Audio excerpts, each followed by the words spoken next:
اس کے لیے یہ ہے کہ ہم سب سے پہلے تو جو باہر سے ہمیں انفلوئنشل ہے، جو ہمارے بارڈر ایریاز ہیں خاص طور پہ اس کو کنٹرول کرنا پڑے گا. یہ جو لوگ ہیں، جس طرح سے ایک لیڈی نے ٹیررسٹ اٹیک کیا ہے، اس کو تہ تک جانا پڑے گا. ان کی ریزرویشنز کیا ہیں؟ پچھلی گورنمنٹ میں یہ ہوا کہ نعرے بہت لگے کہ ہم کروڑ نوکریاں دیں گے، ہم 50 لاکھ گھر دیں گے، ہم 90 دن میں یہ کر دیں گے، ہم 120 دن میں وہ کر دیں گے، لیکن وہ کچھ بھی نہیں ہوا. وہ صرف ایک ہی چیز پہ لگے رہے کہ ہم کسی بھی طریقے سے ان کو، جو ہمارے اپوزیشن والے ہیں، ان کو ہم کسی طرح سے جیلوں میں ڈالیں، اور وہ اس میں بھی کامیاب نہیں گئے. تو سیریسلی ان چیزوں پہ بیٹھ کے جو ہے وہ سوچنا پڑے گا. اس وقت اگر ہم دیکھتے ہیں کہ ایک اسی جماعت کے لوگوں کی سوشل میڈیا پہ ایک ٹرینڈ چل رہا ہے جس میں انفارچونیٹلی ہمارے مقدس ترین اداروں کو ٹارگٹ کیا جا رہا ہے، ہمارے خاص طور پہ ہمارے پاک آرمی کو ٹارگٹ کیا جا رہا ہے. ہماری آرمی ہے تو پاکستان ہے، یہ ہمیں سوچنا پڑے گا. اور ہماری آرمی صرف بارڈر پر ہی نہیں، کوئی ناگہانی ہوتی ہے تو وہ عوام کی کو ریسکیو کرنے سب سے پہلے پہنچتی ہے. دیکھیں اگر آپ کے پاس سیاستدان تو بعد میں آتے ہیں، پہلے فوج ہماری پہنچتی ہے. آپ کے پاس زلزلہ آتا ہے، آپ کے پاس ارتھ کوئک آتا ہے، آپ کے پاس سیلاب آتا ہے، سب سے پہلے آپ کے پاس ایک ایسا ادارہ ہے جس پہ آپ آنکھیں بند کر کے آپ ان کے اوپر ٹرسٹ کر رہے ہیں، اور آپ انہی کے اوپر بیٹھ کے بلیم لگا رہے ہوتے ہیں کہ جی وہ نیوٹرل نہیں ہیں، وہ نان نیوٹرل ہیں، وہ مطلب کیسی باتیں ہیں. اس وقت یہ ہمیں سوچنا چاہیے. یہی وجہ ہوتی ہے پھر دشمن اس کا فائدہ لیتا ہے، اور وہ پھر ایسے بچوں کو جا کے یہ جو برین واش کر رہے ہوتے ہیں، پھر اس طرح سے ہمارے پاس انسیڈنٹ ہوتے ہیں. اچھا، آپ نے بڑی اچھی بات کی. مطلب اب تو واقعی یہ حالات، ہماری سوسائٹی اتنی زیادہ پستی کا شکار ہو چکی ہے. پاکستان گہری تقسیم کا شکار نظر آ رہا ہے اس وقت، اور اس میں بہت امپورٹنٹ جو رول ادا کر رہا ہے وہ سوشل میڈیا کر رہا ہے. اس کو کس طرح کنٹرول کیا؟ اتنے مغلظات، اتنی محاذ آرائی، اتنی واہیات باتیں. ہمارے ہاں 3 ٹول ہیں. ایک تو سوشل میڈیا ہے، ایک الیکٹرانکس میڈیا ہے، اس کا تو کنٹرول ہے. پیمرا ہے، پرنٹ میڈیا ہے، جس کی ابھی آج کل اتنی زیادہ وہ پرنٹ میڈیا کی اہمیت نہیں ہے، کیونکہ سوشل میڈیا بہت ہی زیادہ آپ کو الیکٹرانکس میڈیا سے بھی پہلے خبر آ جاتی ہے. اب آپ کے لیے بڑی مصیبت ہوتی ہے کہ آپ اس کو پہلے تو اسکروٹنی کریں کہ یہ فیک ہے یا یہ ٹھیک خبر ہے. سب سے زیادہ تو فیک نیوز آ رہے ہوتے ہیں. تو مریم اورنگزیب نے نشاندہی بھی کی ہے کہ یہ فیک نیوز ہیں. اچھا، ان فیک ہمیں یہ چاہیے کہ ہم ریلائے کریں زیادہ تر الیکٹرانکس میڈیا پہ، جس کی ریلائبلٹی ہے. اور یہ جو لوگ کر رہے ہیں، اب دیکھیں اس کو اگر پازیٹیو یوز کریں، کتنے سارے ملک ہیں جو اسی آئی ٹی سیکٹر کو یوز کر کے، اسی سوشل سیکٹر کو یوز کر کے اپنی اکانومی، اسکینڈینیوین کنٹریز کے پاس صرف یوتھ ہے، یوتھ کے ساتھ وہ آئی ٹی یوز کر رہے ہوتے ہیں. ہمارے پاس 63% یوتھ ہے. ہمارے جو بچے ہیں ان کو یہ سمجھنا چاہیے کہ وہ گھر پہ بیٹھ کے رادر دین کے گالیاں سیکھیں، یا کسی کو وہ پیسے کیوں نہیں کما رہے ہیں. حسین، کیا لگ رہا ہے آپ کو واقعی یہ 4-5 سالوں میں بہت زیادہ ہمارے نوجوانوں کی ذہن سازی نہیں کر دے گی نیگیٹو اپروچ کے لیے؟ اب دیکھیں میری سیاست پہ بات کرنا اس وقت مشکل ہو رہا ہے. ایک لیڈر کھڑے ہو کے یہ بات کہے، وہ یہ پیغام دے لوگوں کو، یہ ان کا میسج ہو کہ اس طرح سے کریں، تو لوگ اس کو فالو کر رہے ہیں. یا اگر ایسی کوئی بھی چیز ہو تو آپ فوری طور پہ فرنٹ فٹ پہ آ کے آپ کریں نو، یہ میری ٹیچنگ نہیں ہے. جس طرح سے آپ گالی دے رہے، آپ گالی دینے والے کو بلا کے، وہی جو لیڈر ہیں وہ بلا کے شاباشی دیتے ہیں. اور خاص طور پہ ہیں ہی سارے لوگ ان کے جو یہ سوشل میڈیا پہ یہ ادھم مچایا ہوا ہے. تو جب تک آپ، ہمارے گھر میں میرا بچہ ہے، میرا بچہ گالی دے رہا تو میں اس کو ڈانٹوں گا، ماروں گا تو وہ سدھرے گا. اگر میں اس کو اپریشیٹ کروں گا تو وہ تو سب کو دے گا. تو یہ جو ہماری لیڈرشپ ہے اس کو سوچنا چاہیے. یہ انتشار کی طرف جا رہے ہیں. میں آ جاؤں گا، میں اسلام آباد میں بیٹھ جاؤں گا، پھر میں دھرنا دے دوں گا، پھر میں بند کر. بھائی کس کو دھمکی دے رہے ہیں؟ یہ پاکستان کو دھمکی دے رہے ہیں. آپ پاکستان کے لیے سوچیں. یہ جو اگر آپ راستے بند کریں گے، آ کے بیٹھ جائیں گے. ہم تو ایسے بھی لیڈر دیکھیں، ماؤ زے تونگ کو دیکھ لیں آپ، چی گویرا کو دیکھ لیں آپ، نیلسن منڈیلا ہے، یہ بھی ایک لیڈر تھے جنہوں نے عوام کو ایک پلیٹ فارم دیا، اور عوام کہاں سے کہاں ان کی. لیکن بدقسمتی ہماری یہی رہی ہے کہ ہمارے لیڈران جو ہیں وہ ذاتی سیاست پر جو ہے وہ زیادہ فوکس کر رہے ہیں. آپ نے مجھ سے بات کی تھی اس وقت کہ ہم بجلی کی جو اس وقت ہم جو آئل منگا رہے ہیں، فیول آئل سے بنا رہے ہیں اس وقت ہم بجلی، ہم اس کے آلٹرنیٹ اس پر نہیں جا سکتے. شہباز شریف صاحب نے تو یہ چیز بڑا نوٹس بھی کیا، اور میرا خیال ہے وہ LNG سے بجلی بنانے پر فوکس بھی ہے اور منگوا بھی رہے ہیں اس کے جہاز, LNG کے جہاز جون جولائی میں آ جائیں گے. لیکن کیا یہ پچھلی گورنمنٹ کی بھی یہ ایک لیکنگ رہی ہے, نیگلیجنسی رہی ہے, جس کی وجہ سے دوبارہ یہ لوڈ شیڈنگ ہو رہی ہے؟ لیکن یہ IPPs کے ایگریمنٹ تو کافی پرانے تھے اور اس کے اوپر ہم نے جو ایگریمنٹ کیے ہوئے وہ تو پالیسی چل رہی تھی حکومت نے, اس میں ریسنٹلی جو ہے وہ اس کو ری نیگوشیٹ کیا. لیکن پرابلم یہ ہے کہ پاکستان میں اگر ہائیڈرو پاور جنریشن جو ہے وہ زیادہ سستی پڑتی ہے پاکستان میں, وہ ڈیمز بنے نہیں, وہ ڈیم زیادہ سے زیادہ چھوٹے ڈیم بننے چاہیے. اب تو دنیا میں ایسی ایسی ٹربائنز آ گئی ہیں کہ جو آپ کا جو سیوریج کے نالا پانی جو فلو کر رہا ہے اس میں اگر آپ بچھا دیں تو وہ آپ کی پوری روڈ کو جو ہے روشن کر دے گا, اس کے ساتھ لوگوں کو گھروں کو وہ ٹیکنیک کر دے گا. لیکن ہمارے یہاں زیادہ تر مفادات کو دیکھ کے لوگ پالیسی ماضی میں جو ایگریمنٹ ایسے کر گئے. اب آپ کے پاس الٹرنیٹیو یہ ہے کہ سولر بڑا مہنگا ہے. اب سولر اگر آپ گھروں کی چھتوں پہ ایسا کر دیں کہ اور نیٹ میٹنگ والا سسٹم ہو جائے تو وہ زیادہ سے زیادہ آئے گا. آپ نے سولر کے اوپر جو پینل امپورٹ کرنے ہیں اس کے اوپر پچھلی حکومت میں جو اس کے اوپر سیلز ٹیکس لگ گیا. جب آپ الٹرنیٹیو پہ جانا چاہتے ہو, جب آپ کلین انرجی کی کو فروغ دینا چاہتے ہو اور اس کی امپورٹس پہ کم کریں گے تو آپ ٹیکس لگائیں گے تو وہ پاسبل نہیں ہے. پھر ساتھ آپ کا ونڈ کا ہے, آپ کو ٹائیڈل جو آپ کا سمندر ہے نا اس کے اوپر جو ٹائیڈز بنتی ہیں اس سے آپ کی بجلی پیدا ہو سکتی ہے, لیکن ہم نے نہیں کیا. پھر ایک بایو ماس کا جو پاکستان ایگریکلچر کنٹری ہونے کے باوجود سندھ سے لے کر آپ پاکستان کے جس صوبے میں جائیں آپ کو ایگریکلچر کا جو ہے وہ بایو ماس ملتا ہے. ویٹ سب سے امپورٹنٹ اس کا بایو ماس پڑا ہوا ہے. آپ کا جو ہے شوگر والے تو شوگر کین سے بگاس نکال کے بنا رہے ہیں, تو وہ جو انڈسٹری ایگرو بیسڈ انڈسٹری ہے وہ اس کو کنورٹ کرے. تو ایک لوڈ آپ کو سوئچ کرنا ہوگا. ہمارا جو انرجی کا جو مکس ہے اس میں آج بھی امپورٹڈ فیول زیادہ ہے. اچھا, امپورٹڈ آئٹمس کی جو آپ نے بات کی, تو ابھی بھی ہم جو ہے امپورٹڈ آئٹمس پہ ہی ہمارا اکانومی جو ہے وہ زیادہ مطلب ایک طرح سے اس پہ برڈن آیا ہوا ہے. آج بھی ہم 6 سے 7 بلین ڈالر کا پام آئل جو ہے وہ امپورٹ کر رہے ہیں. تو ہم کیوں نہیں جاتے؟ ہمارے پاس تو کینولا بھی ہے, سن فلاور بھی ہے, پھر ہمارے سرسوں موجود ہیں ہمارے پاس, ہم اس پہ کیوں نہیں جاتے؟ دیکھیں ہمارے پاس سرسوں جو بھی یہاں پہ پروڈیوس ہو رہی ہے, جو آپ کا ریپ سیڈ ہے, جو بھی چیزیں آپ کی جو ہے کنولا بھی تھوڑا بہت ہوتا ہے, لیکن زیادہ تر ہماری کیا ضرورت یہ ہے کہ ہم امپورٹ کر رہے ہیں. کوئی 85% کے قریب ہم جو ہے لوگ امپورٹ سے پورا کرتے ہیں, اور اس میں سب سے زیادہ شیئر پام آئل کا ہے. اب پام آئل آپ لے کر آتے ہیں, پھر اس کو بلینڈ کرتے ہیں آپ کنولا کے ساتھ, آپ کے سویابین کے ساتھ, اور دوسرے جو تیل ہیں ان کو بلینڈ کر کے یوز کر رہے ہوتے ہیں. ہمارے پاس جو ہے جو اصل ہم نے نیگلیکٹ کیا ہے وہ یہ تھی کہ ایگریکلچر سیکٹر میں سن فلاور کا, کنولا کی جو پروموشن کرنی چاہیے تھی کہ زیادہ سے زیادہ گرو کریں. اسی طرح سویابین یہاں گرو ہو سکتا ہے وہ کریں.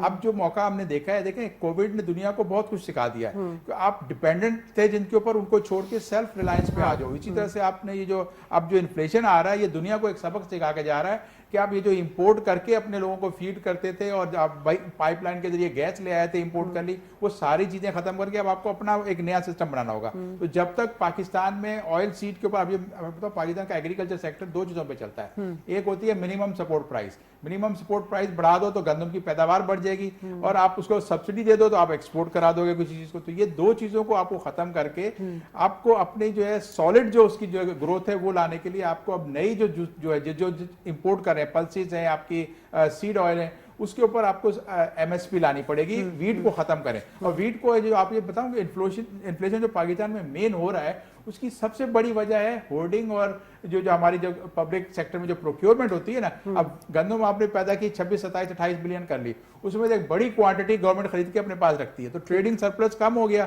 پھر اس کو دیکھا دیکھی ہولڈرز آ جاتے ہیں, پھر گروور اپنے لیے بھی رکھتا ہے. تو آپ کے پاس ایک ایسا سسٹم بنا ہوا ہے کہ آپ اپنی خود ہی اس کو شارٹیج کر دو. یہ ختم کر کے اوپن سیکٹر کر دو تو آپ کے پاس انویسٹمنٹ میکانزم پہ فوکس کرنا ہے. دیکھیں سائلوز کیوں نہیں لگ رہا ہے, یہاں پہ ماڈرن آپ کے فلاور ملز کیوں نہیں آ رہے ہیں, ہم ویلیو ایڈڈ ایکسپورٹ کیوں نہیں کریں, ہم صرف گندم اگا کے گندم بھی ایکسپورٹ کرتے ہیں. آج پاکستان آٹا ایکسپورٹ کرنے کے قابل نہیں ہے, نہ پچھلے کبھی رہا ہے کہ اس کی شیلف لائف بڑی نہیں ہوتی, اسے اسٹوریج کے ایشوز ہیں. تو وہ آپ کریں, انویسٹمنٹ آئے گی. یہ گندم خریدنا 7-8 ارب, ہم اپنی آمدنی کو اس طرح بڑھا سکتے ہیں. اور زرعی ملک چونکہ ہمارا اتنا بڑا زرعی ملک ہے تو ہمارے جتنے نوجوان جو بے روزگار ہیں ہم ان کو بھی یوٹیلائز کر سکتے ہیں. اس وقت دیکھیں نا اس حکومت میں 2 چیلنج ہیں. ایک تو ریزروز کا چیلنج ہے جو آپ کا جو کرنٹ اکاؤنٹ خسارہ جو آپ کا بڑھتا جائے, دوسرا انفلیشن ہے. سب سے بڑا جس کے اوپر نعرہ لگا کے آئے ہیں وہ انفلیشن ہے. وہ آپ امپورٹ کر کے یا سبسڈی دے کے اس پہ بہت زیادہ کرو گے تو آپ کا فسکل ڈیفیسٹ جو ہے بڑھ جائے گا, کرنٹ اکاؤنٹ خسارہ بڑھے گا.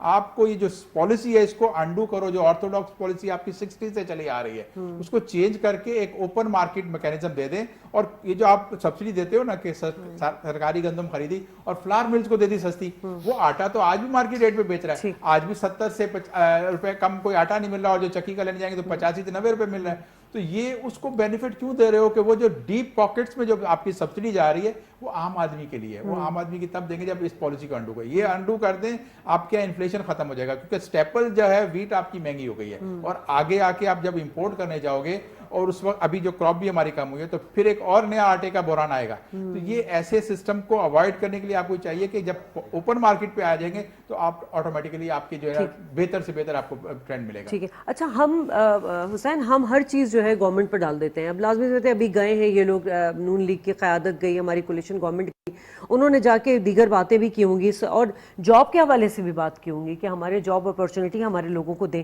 مگر جو مدینہ منورہ کے احاطے میں جو اتنا افسوسناک واقعہ ہوا ہے, آپ کو لگتا ہے کہ اب وہ کنسیڈر کریں گے؟ کیونکہ یہ تو ایک عجیب چیز چلی گئی ہے, پوری دنیا میں وائرل ہوئی ہے یہ ویڈیو. دیکھیں, میں اس میں جو ہمارے تعلقات ہیں سعودی عرب سے وہ ایسے ہیں کہ یہ چھوٹی چھوٹی چیزیں جو ہے نا یہ میرے خیال سے اثر نہیں کرنی چاہیے. اور یہ ایک پری پلان تھے ہمارے پہلے سے ہی, شیخ رشید صاحب نے جو بتا دیا تھا کہ یہ ہم کرنے جا رہے ہیں, اور وہ ان کے لیے ایکشن بھی کرنے جا رہے ہیں. وہ ان کو اریسٹ بھی کریں گے, وہ ان کو پرسو بھی کریں گے. تو میرا خیال ہے کہ ہمارے اچھے تعلقات ہیں, اور بیچ میں جو پچھلی گورنمنٹ تھی اس میں تھوڑے سے نرم سرد رہے. ہمیں بڑی چودھری بننے کی شوق تھا, ہم کبھی ٹرکی چلے جاتے تھے, ہم کبھی ملیشیا چلے جاتے تھے, کبھی ہم OIC نہیں بنانے کے لیے باتیں کر رہے ہوتے تھے. تو سب کو یہ پتہ ہوتا تھا کہ یہ کیا ہو رہا ہے. تو اب ایسی میرے خیال سے کوئی بات نہیں ہوگی, اور سعودی عرب ہی ہمارے لیے جو OIC کو لیڈ کر رہے ہوتے ہیں, تو پاکستان کے لیے اچھے تعلقات ہیں اور ان کے لیے اپرچونٹیز بھی کریٹ ہوں گے. میں ایک چھوٹی سی چیز, میں یہ جو آپ انرجی پہ بات کر رہی تھی, میں اس پہ ایڈ کر دوں. جو پچھلی گورنمنٹ تھی, جب میاں نواز شریف صاحب پرائم منسٹر تھے تو یونس ڈاگا سیکٹری انرجی تھے, انہوں نے آخر میں ایک لیٹر لکھا تھا. میاں صاحب نے پوری گورنمنٹ میں اپنی جو انرجی کے لیے کام کیا تھا وہ اچھا کیا تھا, کیونکہ وہ ایک ووٹ لے کے آئے تھے کہ ہم یہ لوڈ شیڈنگ ختم کریں گے. تو اس وقت جو پروڈکشن تھی وہ 14,000 میگا واٹ تھی, اور انہوں نے اس پروڈکشن کو بڑھا کے 26,000 میگا واٹ پہ لے گئے.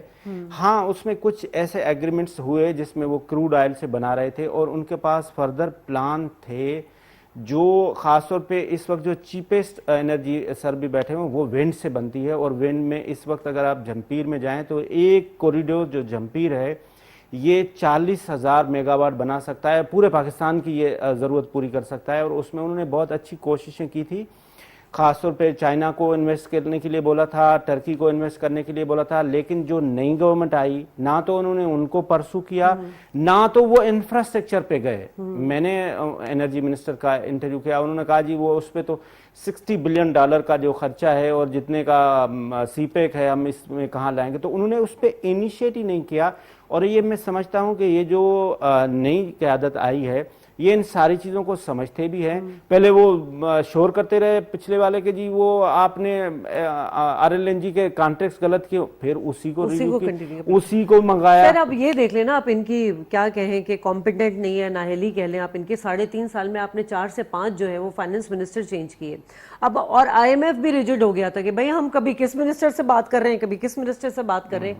IMF تو ہمارے ایک طرح سے ایک بینک ہے اور ہم اس کے مطلب بارگنرز میں سے ہیں. تو ہمارے پاس پچھلی حکومت کوئی ایسا اکانومسٹ نہیں لے کر گئی جو ان سے کوئی ڈیل کرتا یا بات آپ کی میں بات کو ایڈ کرتا چلوں کہ ابھی جو پہلی میٹنگ ہوئی ہے IMF نے کبھی بھی نئی آنے والی گورنمنٹ کے ساتھ 1 سال کے ٹرمز نہیں بڑھاتے. انہوں نے بنا لیے, اور ان کی یہ ٹرسٹ بلڈنگ ہے. وہ سمجھتے ہیں کہ یہ جو نئی قیادت آئی ہے یہ ڈیلیور کریں گے اور یہ سمجھداری کے ساتھ کام کریں گے, تو جس کی وجہ سے IMF بھی میرے خیال سے. ٹھیک ہے شام صاحب, ابھی بھی پولیٹیکل انسٹیبلٹی اس طرح سے ہے کہ ابھی الیکشن آنے والے ہیں, اس کے بعد لازمی سی بات ہے پھر گورنمنٹ آئے گی, جو بھی ہوگا بات وہیں آ جاتی ہے. آج ہم جو اتنے بڑی ڈسکشن اور محفل سجا کے بیٹھے ہوئے ہیں کہ ہمارے معاشی بحران ہے, اس معاشی بحران کے لیے ایک الگ سے لانگ ٹرم نیشنل پالیسی ہونی چاہیے, جو کہ میرا خیال ہے نون لیگ کی قیادت سمجھتی ہے, ان کی جو اکانومی ٹیم ہے وہ اس چیز کو کنسیڈر بھی کرتی ہے. دیکھیں جی, ابھی سب سے بڑی بات تو یہ ہے کہ ہم نے جتنی اتنی ساری امیدیں لگا دی ہیں نا نئی حکومت جو بھی مخلوط حکومت آئی ہے, ان کے پاس ٹائم صرف 1 سال کا رہ گیا. اس 1 سال کے اندر انہوں نے الیکشن کے ریفارمز بھی کرنے ہیں, ان کا اپنا ایجنڈا ہے. پھر آپ کو یہ اکانومی جو سب سے زیادہ بڑی خطرناک سچویشن ہو گئی اس کو ٹھیک کرنا ہے. تو ان کو جو ہے کچھ کام کرنے کے لیے ہم جو ہے کہ اگر یہ اکانومی کو ٹھیک کر جاتے ہیں, یہ جو آپ کے ڈپازٹ کچھ لے آتے ہیں, کیونکہ چائنا کا بھی موڈ اتنا اچھا نظر نہیں آ رہا, وہاں سے لانا ادھر ان کو جو پرائیویٹ سیکٹر کے چائنیز ہیں